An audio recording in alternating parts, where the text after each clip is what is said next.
So recently up in Alaska, the instruments started seeing the kind of shift that makes geologists put down their coffee and lean into the screen. Not a blockbuster headline, not panic, just a cluster of signals that line up and whisper the same thing. The ground flexed a little deeper than usual. Heat nudged through rock that normally stays cold. Long, quiet faults ticked awake and rattled their dishes for a few days. Lakes in the far north breathed out gas bubbles like they were clearing their throats after a long winter. That is enough to say it straight. Something ancient just woke up beneath Alaska.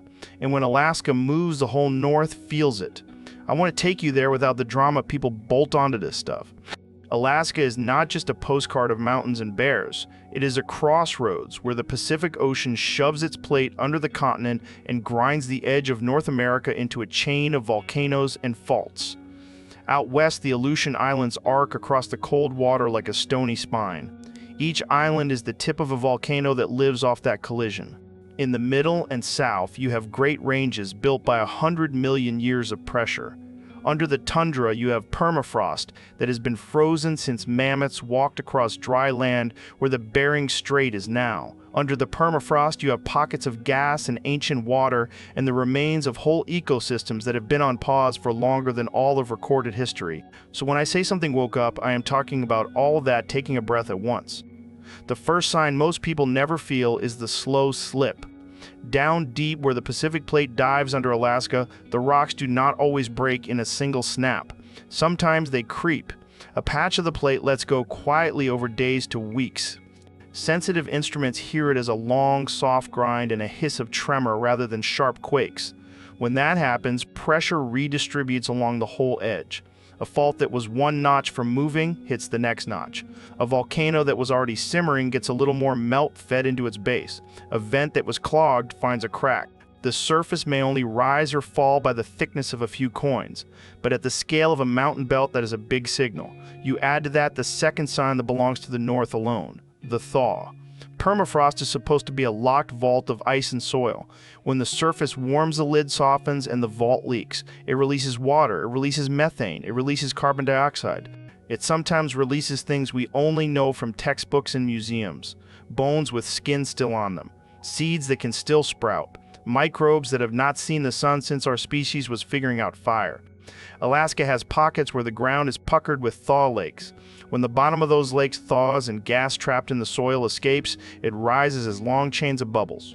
Locals know the spots where the ice sings and pops in winter. That is old breath coming up through new cracks. That is not a ghost story. It is chemistry and physics. It is a time capsule opening. In the same season, a different part of Alaska says its own hello. Out in the Aleutians, you have tall cones with names that show up in aviation alerts because when they cough, planes have to move. Some of those cones are noisy every few years. Others take long naps. The pattern you watch for is simple. A few small earthquakes line up under the summit or along a flank. They get a little shallower over days. Gas sensors on the ground or on aircraft pick up more sulfur. The cone breathes out more steam on cold mornings. Infrared cameras see hotter spots. Sometimes that just means a tiny eruption that paints a black streak down a snowy side and then settles. Sometimes it means a real run at a column of ash and lava.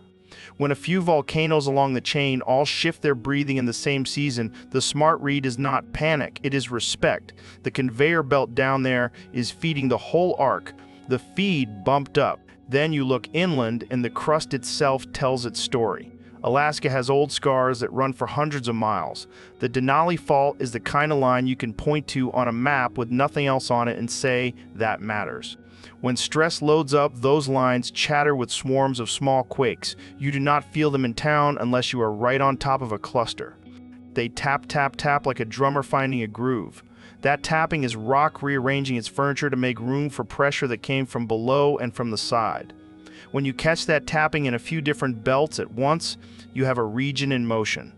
That is the physics piece. Now let me tell you the part that gives you the chill at the base of your neck. Alaska is full of things that sleep for 1,000 years at a time and then wake up like they only close their eyes for a minute.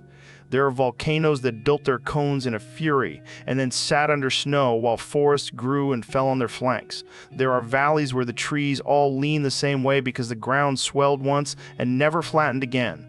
There are buried river channels filled with ice that never sees daylight, When any of those systems gets a nudge, the wake-up is both quiet and huge. A glacier that has crept like a snail for centuries stands up on its own meltwater and surges miles downstream in a season.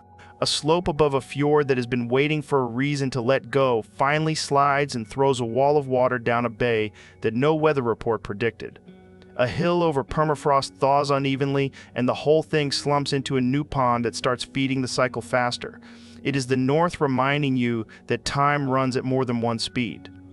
I keep coming back to the permafrost because that is where the phrase "something ancient" means exactly what it says. In the interior of Alaska, when people dig cellars or when erosion cuts into a bluff, you see layers like pages in a book. Dark bands of ancient soil, bright lenses of pure ice, tangled mats of roots from a forest that died before any country had a flag. The cold has kept those pages intact. When the cold relaxes, the pages peel, the water runs, the gas escapes, and yes, sometimes life itself stirs. I am not selling you a movie about zombie plagues. I am telling you that soil organisms that were frozen for a long time can wake when conditions are right. Most of them are harmless. A few can make animals sick. We already have proof in the broader Arctic that thawed ground can expose old carcasses and old spores and start small outbreaks in herds. That is part of the risk package the North is learning to manage. Clean up the old bones fast. Watch the grazing routes. Keep vaccines and vets ready. It is grown-up, practical work. Let me layer the human map over the natural one. Along Alaska's coasts, you have villages that sit on bluffs of frozen ground because that is where the fish are and the boats can land. When that ground warms, the bluff does not just slump. It bleeds away as if someone pulled the plug on a giant freezer. Houses tilt. Roads buckle. Fuel tanks need new footings. Airstrips ripple. In the same towns, the sea ice that used to break the force of winter waves all season sits farther offshore or arrives late. Open water lets waves punch the coast. The combination is a 1-2 that eats the edge of the settlement in big bites. You need solid ground to keep a community. You need sea ice to keep ashore. Both are in motion, head south and west, and the risk flips to fire and ash. A busy volcano near a flight path is a logistics headache and a safety problem. Ash is made of tiny glass and rock. Breathe it and your lungs hate you. Fly a jet through it and engines can stall. That is why pilots and volcano watchers share data in near real time now. When a cone wakes up, the alert goes out and the colors on maps change. Routes shift. Small airports go quiet. Fishermen look up from their lines because a gray sky that was not in the weather can matter more than a forecast wind. People who live with volcanoes are good at this. They read the mountain the way farmers read clouds. Slide back to the interior and the old faults remind everyone that land does not need fire to move. A strong quake on the wrong line can ripple clear across the state. It can shove a hill a yard sideways while you're standing on it. It can shake snow loose from a face above a village or a road. It can make a lake slosh and run over its shore. Alaska has had quakes that changed maps. Every time the memory fades a little, a new shaker writes the lesson again. Bolts on bridges matter. Gas lines need flex joints. Shelves need lips. It is not glamorous. It saves lives. I want to talk about the old land bridge for a second because it anchors why Alaska feels like the setting for this story. There was a time when sea level was lower and a person could walk from Siberia to Alaska on dry ground. Herds did it. People did it. The land between was not all ice. It was grass and river and lakes in summer and frozen quiet in winter. The bones of that world are under the mud and ice of the continental shelf now. When currents and storms bite into the edge of that shelf and the permafrost on land softens at the same time, you get a strange reunion. Old rivers do not wake, but their paths show up in sonar. Old soil exhales. Old seeds start to sprout in modern gardens when they find the right conditions. It is like a museum with the door cracked. That is not a ghost story. That is a place where time is layered thin. If you want the moment that ties all of these threads together, picture a week in late summer when the reports stack up in the same folder. A seismology lab in Fairbanks posts a map with 3 neat lines of tremor out along the subduction front. A teen flying gas sensors over a cone further west logs a bump in sulfur and heat that is not enough to call an eruption but is enough to watch. A research boat off the North Slope steams through a patch where the sea boils with bubbles from the shelf. A ranger writes that a familiar glacier has a foot more water than usual shooting from its tunnel, and the level of a lake behind it is dropping faster than expected. A village clinic in the interior treats a few more animal bites and fevers than they saw last year in the same week, while the elders talk about a hill that is slumping the way it did 2 generations back. None of those reports on their own say anything beyond business as usual. Together, they say the whole engine is turning over. I know how this lands on people who do not live there. It can feel like a monster under the bed. The mind fills in what it cannot see with the worst case. Do not do that to yourself. Alaska does not need your fear. It needs your attention. The people who live there are some of the most skilled readers of land and weather anywhere. They hunt on foot and on ice that moves. They build with what they have and fix it in the dark. They already live in the feedback loop that the rest of us talk about. It is a partnership with a tough neighbor. When the neighbor stirs, you check your kit and your plan and you keep going. I want to be real about the big event box everyone thinks about. The super eruption, the end of the world wave, the ancient disease racing through cities.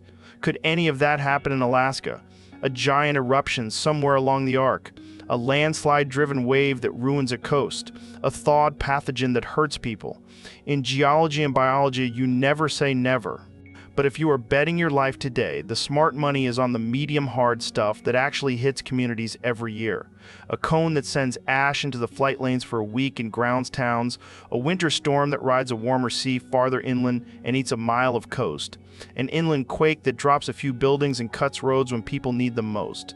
A thaw slump that pushes a family out of the house they built with their hands. That is what something ancient waking up usually feels like. Not the end. A test.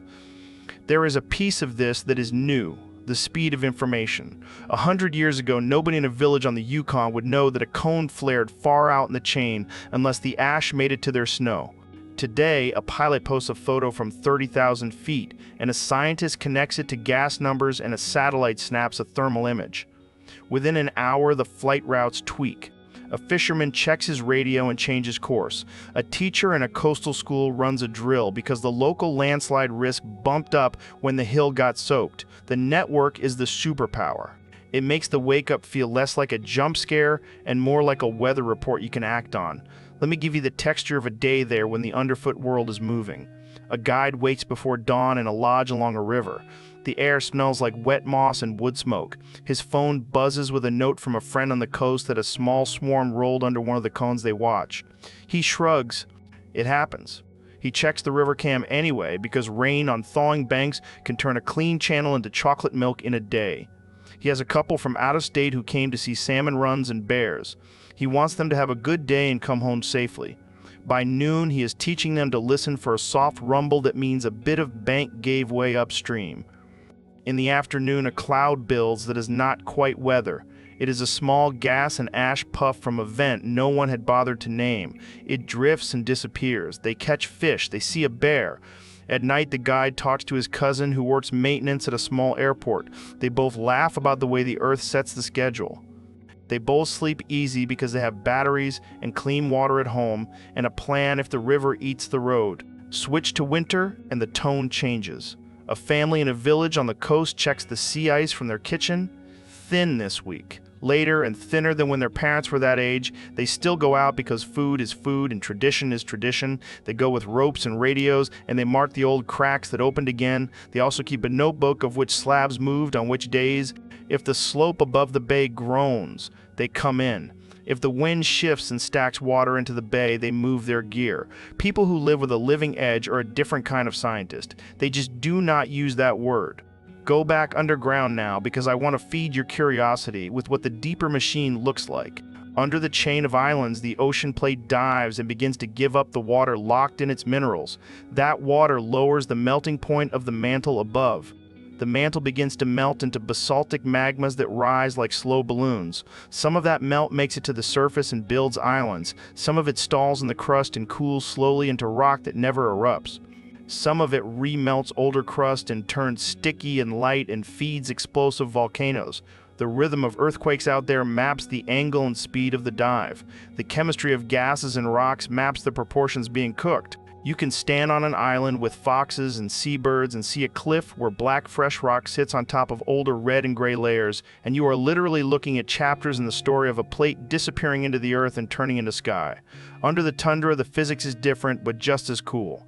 Permafrost is not a monolithic block. It is a patchwork quilt of ice wedges and frozen silts and sands.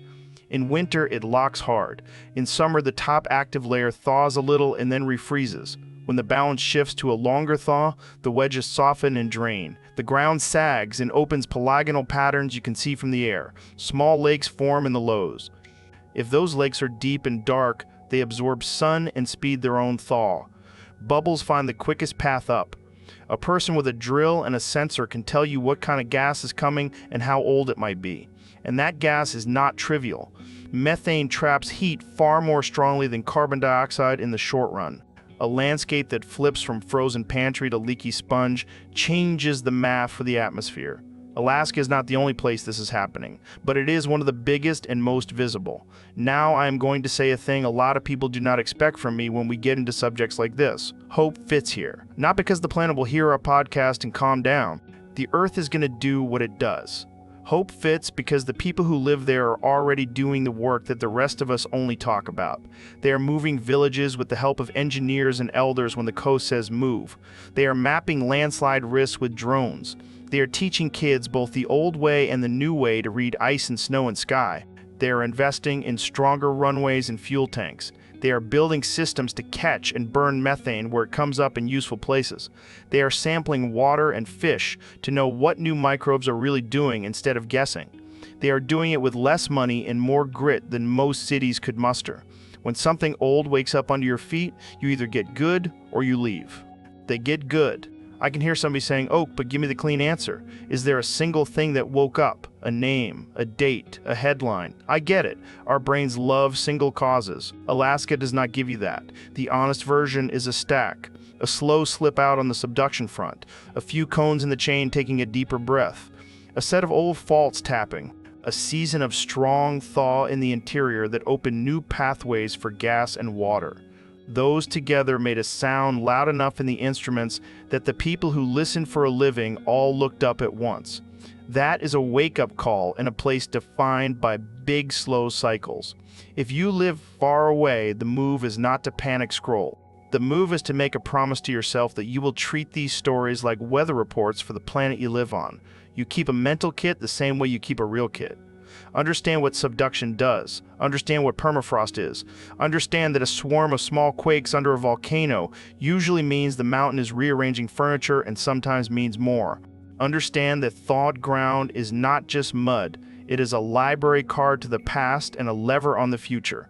When you get that, you stop needing a villain in the story. You start seeing a system. I want to leave you with two scenes that stick with me whenever I talk about Alaska waking up. First is ocean edge at night. The water is black glass. The sky has a band of green light moving like slow smoke. Off in the distance, an island that is really a volcano redraws its silhouette with a fresh line of lava. It hisses when it meets the sea. Puff and settle, puff and settle. Nothing out there cares that we gave it a name. And yet the network of people watching it from boats and planes and stations on other islands makes that line of fire part of a human conversation. That is the trick. We bring our attention and make danger manageable. Under the ice, tiny chains of bubbles slide past their palm on their way to the surface. Each bubble is a little bit of summer grass and ancient muck returning to the air. The person laughs because it is beautiful and it tickles and because it is weird to touch time. That is Alaska.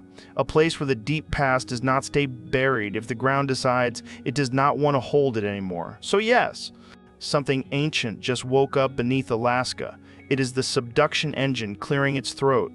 It is the volcanic arc drawing a breath. It is the old faults flexing. It is the permafrost letting go a little more. It is the tundra, remembering it used to be grassland, and the shelf remembering it used to be a road. The way to live with that is the way Alaskans already do. Eyes open. Plans simple and real. Gear ready. Respect for old knowledge and new tools, no panic, no pretending, and a steady sense of awe that you get to be here while the Earth does what the Earth does. If you are listening from far away, you are still part of this. Your plane routes depend on those cones. Your weather depends on that ocean edge. Your climate math depends on that thaw. Your imagination depends on a place where you can still walk up to the mouth of the planet and feel it breathe. Everything alive comes from a world that moves like this. When the ancient wakes, it is not a villain entering the story. It is the story starting a new chapter, and the grown-up move is not to turn the page with fear. It is to turn it with attention and then get to work where you live, so that when your part of the map wakes up, you can say the same calm thing. The best people in Alaska say when the land shifts under their boots, "We were expecting you, we are ready, and we will be here when you go quiet again."